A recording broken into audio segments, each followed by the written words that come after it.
ನಾನು ಇದ್ದಿದ್ದಂಗೆ ಸ್ಟ್ರೈಟಾಗಿ ಯಾವುದೇ ಫಿಲ್ಟರ್ ಇಲ್ದಂಗೆ ಮಾತಾಡ್ತೀನಿ. ಅದಕ್ಕೂ ಮುಂಚೆ ಎಲ್ಲರಿಗೂ welcome back to my channel. OG ಇತ್ತೀಚೆಗೆ ತುಂಬ ವರ್ಷಗಳಿಂದ ಈ ಒಂದು ಸಿನಿಮಾ ಯಾವಾಗ ಬರುತ್ತೆ ಅಂತ ಅನೌನ್ಸ್ ಆಯಿತೋ ಆ ಒಂದು ಡೈರೆಕ್ಟರ್ ಕಾಂಬಿನೇಷನ್ಗೂ ಮತ್ತು ಪವನ್ ಕಲ್ಯಾಣ್ ಅವರ ಕಾಂಬಿನೇಷನ್ಸ್ಗೂ ಸಾವೋ ಮೂವಿ ಹಿಟ್ಟಾಗಿದ್ದ ರೇಂಜ್ಗೂ ಒಳ್ಳೆ ಹೈಪ್ ಇತ್ತು. ನಮ್ಮ ಕಡೆ ಅಷ್ಟಿಲ್ಲ ಅಂದ್ರೂ ಕೂಡ ಪವನ್ ಕಲ್ಯಾಣ್ ಫ್ಯಾನ್ಸ್ಗೆ ಈ ಒಂದು ಹೈಪು ಸಿಕ್ಕಾಪಟ್ಟೆ ಇತ್ತು. ಡೈರೆಕ್ಟರ್ ಸುಜಿತ್ ಒಳ್ಳೆ ಎಲಿವೇಶನ್ಸ್ ಕೊಟ್ಟು ಪವನ್ ಕಲ್ಯಾಣ್ ಅವ್ರಿಗೆ ತುಂಬ ದಿನ ಆದಮೇಲೆ ಒಂದು ಸ್ಟ್ರಾಂಗ್ ಆಗಿರೋ ಕಮ್ಬ್ಯಾಕ್ ಕೊಡ್ತಾರೆ ಅಂತ ತುಂಬ ಜನ ಕಾಯ್ಕೊಂಡಿದ್ರು. ಬಟ್ ಈ ಒಂದು ಸಿನಿಮಾ ಹರಿಹರ ವೀರಮಲ್ಲು ರೇಂಜ್ಗೇನಿಲ್ಲ, ಅದಕ್ಕಿಂತ ಬೆಟರಾಗೇ ಇದೆ.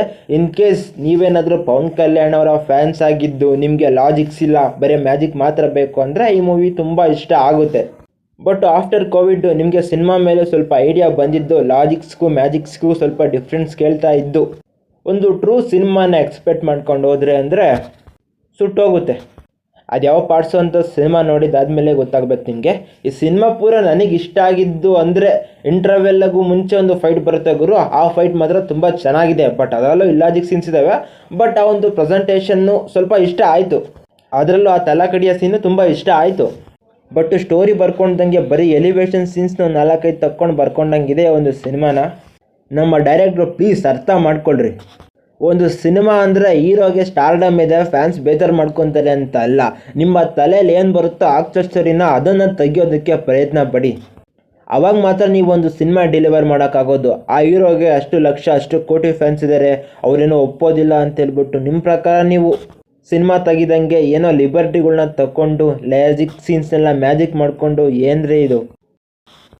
ಸಾವೋ ಸಿನಿಮಾಗೆ ಬೇರೆ ಈ ಒಂದು ಸಿನಿಮಾನ ಲಿಂಕ್ ಇಟ್ಟಿದ್ದಾರೆ. ಆ ಒಂದು ಲಿಂಕ್ ಏನೋ ಸ್ಮೂತಾಗೇ ಇತ್ತು. ನನಗೇನೋ ಈ ಒಂದು ಯೂನಿವರ್ಸಲ್ಲಿ ಮುಂದಿನ ಸಿನಿಮಾಗಳು ಬರ್ತಾವೆ ಅನ್ಕೋ ಡೌಟು. ಮೇ ಬಿ ಹಿಟ್ ಆಗ್ಬೋದು ಈ ಒಂದು ಸಿನಿಮಾ, ಬಟ್ ಗ್ರೇಟ್ ಸಿನಿಮಾ ಆಗಂತೂ ಉಳ್ಕೊಳ್ಳಲ್ಲ. ಸಿನಿಮಾ ಅಂದರೆ ಜಸ್ಟ್ ಹೈಪ್ ಮಾತ್ರ ಅಲ್ಲ ಗುರು, ಅದೊಂದು ಎಕ್ಸ್ಪೀರಿಯೆನ್ಸು, ಅದೊಂದು ಮ್ಯಾಜಿಕ್ಕು. ಆ ಮ್ಯಾಜಿಕ್ ಒಳಗೆ ನಾವು ಮುಗ್ಧರಾಗಬೇಕು. ಒಂದು ಸಿನಿಮಾ ನೋಡೋದಕ್ಕೂ ಮುಂಚೆ ಎಮೋಷನ್ಸ್ ಆಗಬೇಕು.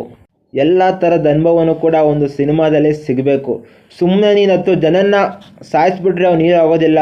10 ಜನನ ಸಾಯಿಸೋದಕ್ಕೆ ಕಾರಣ ಏನು, ಯಾವ ಸಿಚುವೇಷನಲ್ಲಿ ಬಂದ ಹೀರೋ, ಇದೆಲ್ಲ ತುಂಬ ಇಂಪಾರ್ಟೆಂಟ್ ಆಗುತ್ತೆ. ಬಟ್ ಅದೆಲ್ಲ ಇಲ್ಲಿ ಮಿಸ್ ಆಯಿತು. ಹೀರೋ ಎಂಟ್ರಿ ಕೊಡೋದು, ಅವನಿಂದ ಏನು ಮಾಡ್ತಿದ್ದ ಗೊತ್ತಾ ಅಂತ ಹೇಳೋದು, ಅದನ್ನೇನು ಮಾಡ್ತಿದ್ದಂತನೂ ಸರಿಯಾಗಿ ತೋರಿಸೋದಿಲ್ಲ. ಬಟ್ ಆಮೇಲಿಂದ ಇಲ್ಲಿ ಸಾಯಿಸ್ತಾನೆ. ತುಂಬ ಇಲ್ಲಾಜಿಕ್ ಸೀನ್ಸ್ ಇದ್ದಾವೆ ಗುರು. ನನಗೆ ಮಾತ್ರ ಸಿನಿಮಾ ಡಿಸಪಾಯಿಂಟ್ ಮಾಡ್ತು. ಒಂದಂತೂ ಟ್ರೂ ಆಗಿ ಹೇಳ್ತೀನಿ, ಹರಿಹರ ವೀರಮಲ್ಲು ರೇಂಜಿಗೇನೋ ಡಿಸಪಾಯಿಂಟ್ ಮಾಡಲಿಲ್ಲ. ಓಕೆ, ಕೆಲವೊಂದು ಸೀನ್ಸಲ್ಲಿ ಜಸ್ಟ್ ನೋಡ್ಬೋದಪ್ಪ ಈ ಒಂದು ಸೀನ ಅನ್ನೋ ಫೀಲಿಂಗ್ ಬರುತ್ತೆ. ಬಟ್ ಓಲ್ಡ್ ಫಿಲಮು ಇಲ್ಲ ಗುರು, ಸ್ಯಾಟಿಸ್ಫೈ ಅಂತೂ ಮಾಡಲ್ಲ. ತಮನ್ನವರ ಬ್ಯಾಕ್ಗ್ರೌಂಡ್ ಕೋರು ಮತ್ತು ಸಾಂಗುಗಳು ಕೂಡ ಚೆನ್ನಾಗೇ ಇದ್ದಾವೆ. ಇನ್ ಕೇಸ್ ಈ ಒಂದು ಸಿನಿಮಾಗೆ ಅವರ ವರ್ಕು ಕೂಡ ತುಂಬ ಪ್ಲಸ್ ಆಗಿದೆ. ಬಟ್ ಸುಜಿತ್ ಡೈರೆಕ್ಟರ್ ಅವರ ವರ್ಕೇ ಸ್ವಲ್ಪ ವರಸ್ಟ್ ಆಗಿದ್ದು, ಅದೇನೋ ಕಾಯ್ತೋ ಗೊತ್ತಿಲ್ಲ. ಸಾಹೋದಲ್ಲಿ ಇವ್ರನ್ನ ನೋಡಿದ್ದೇ ಬೇರೆ, ಇಲ್ಲೇ ನೋಡಿದ್ದೇ ಬೇರೆ ನಾವು. ಇನ್ ಕೇಸ್ ಪವನ್ ಕಲ್ಯಾಣ್ ಅವರ ಇನ್ವಾಲ್ವ್ಮೆಂಟು ಕೂಡ ಅಷ್ಟು ಸಿನಿಮಾಗಿಲ್ಲ ಅಂತ ನನಗನ್ನಿಸ್ತಾ ಇದೆ. ಯಾಕಂದರೆ ಅವರ ಪೊಲಿಟಿಕಲ್ ಕೆರಿಯರು ಅವ್ರು ಬ್ಯುಸಿಯಾಗಿರ್ತಾರೆ, ಅವ್ರನ್ನ ಕೂಡ ಬ್ಲೇಮ್ ಮಾಡಬೇಕು ಅಂತ ಅನಿಸೋದಿಲ್ಲ. ಬಟ್ ಸಿನಿಮಾ ತೆಗೆದ್ರೆ ಕ್ಲೀನಾಗಿ ಸಿನಿಮಾ ತೆಗಿಬೇಕು, ಇಲ್ಲ ಪೊಲಿಟಿಕ್ಸ್ಗೆ ಹೋದರೆ ಪೊಲಿಟಿಕ್ಸ್ಗೆ ಹೋಗಬೇಕು. ಈಗ ಫ್ಯಾನ್ಸ್ ಬಂದು ನಾನು ಕೇಳ್ಕೊತಾರೆ. ಬಟ್ ಇದು ಅನ್ಫೋರ್ಸ್ ಆಗಿ ಸಿನಿಮಾ ಮಾಡೋ ಥರ ಇದೆ ಗೈಸ್. ನನಗೆ ಮಾತ್ರ ಏನಾದರೂ ಡಿಸಿಷನ್ ತಗೊಳ್ಳಿ, ಅವರ ಒಂದು ಕೆರಿಯರು. ಬಟ್ ಸಿನಿಮಾ ನನಗೆ ಸ್ಯಾಟಿಸ್ಫೈ ಆಗಿಲ್ಲ. ಇನ್ ಕೇಸ್ ನೀವು ಪವನ್ ಕಲ್ಯಾಣ್ ಅವ್ರನ್ನ ತುಂಬ ದಿನದಿಂದ ಫಾಲೋ ಮಾಡ್ಕೊಂಬಂದು ಅವ್ರನ್ನ ಒಂದು ಮಾಸ್ ಪವರ್ಫುಲ್ ರೋಲಲ್ಲಿ ನೋಡಬೇಕು ಅಂದರೆ ಇದರಲ್ಲಿ ಚೆನ್ನಾಗೇ ಪ್ರೆಸೆಂಟ್ ಮಾಡಿದ್ದಾರೆ. ಅದಕ್ಕೆ ಪವನ್ ಕಲ್ಯಾಣ್ ಅವರ ಚಾರ್ಮು ಕೂಡ ಆ್ಯಡ್ ಆಗಿದೆ. ಬಟ್ ಸ್ಟೋರಿನಲ್ಲೇ ಏಟ್ ಹಾಕಿದ್ದು. ಇಷ್ಟು ಮಾತ್ರ ಹೇಳ್ತೀನಿ, ಸಿನಿಮಾ ಮಾತ್ರ ಡಿಸಪಾಯಿಂಟ್ ಮಾಡ್ತು. ಹೋಗಿ ಥಿಯೇಟ್ರಲ್ಲಿ ನೋಡಬೇಕು ಅಂದರೆ ನಿಮ್ಮ ಒಂದು ಇಷ್ಟ. ನಾನು ಮತ್ತೆ ಸಿಗ್ತಾ ಇರ್ತೀನಿ. ಬಾಯ್.